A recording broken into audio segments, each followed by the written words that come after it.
Lord, bewys sy naam.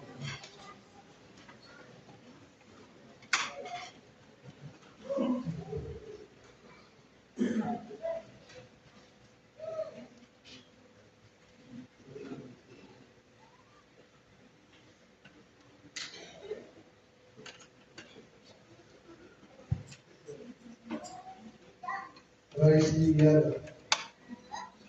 Is jy bly om in die huis van die Here te wees? Halleluja. Nou wil ek myself ook. Prys die Here. Halleluja. En as jy is so wakker, die wat door die slaap nog was, ek is bly as jy wakker word. Oké, ja.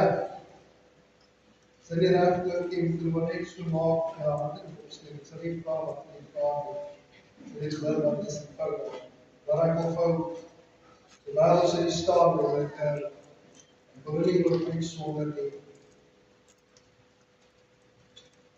Terwijl ek in die midkamer staan, en die Here lê iets op my hart, en nou ook, terwijl ek staan, besef ek dit, dit is nou nie die boodskap al vir almal nie, maar ek het nou iets wat ek moet sê voordat ek begin. En ek wil julle mooi luister. Die Here bepaal hom Here.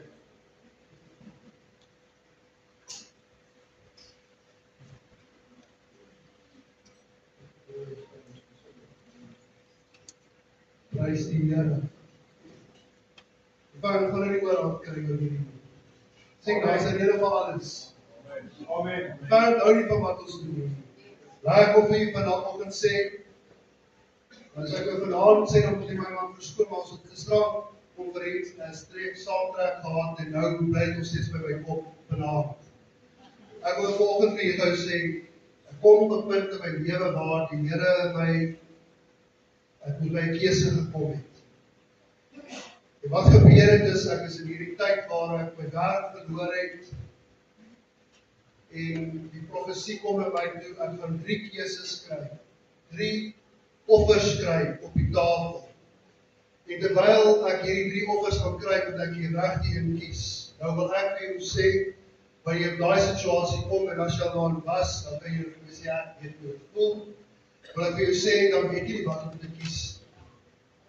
En op daai oomblik is ons op pad af, Hartenbos toe, op vakansie te nou, moet jy weet, dis 'n vakansie wat al klaar betaal was. Dis 'n vakansie wat ons al vooruitgesien het al hele jaar weer. En die Here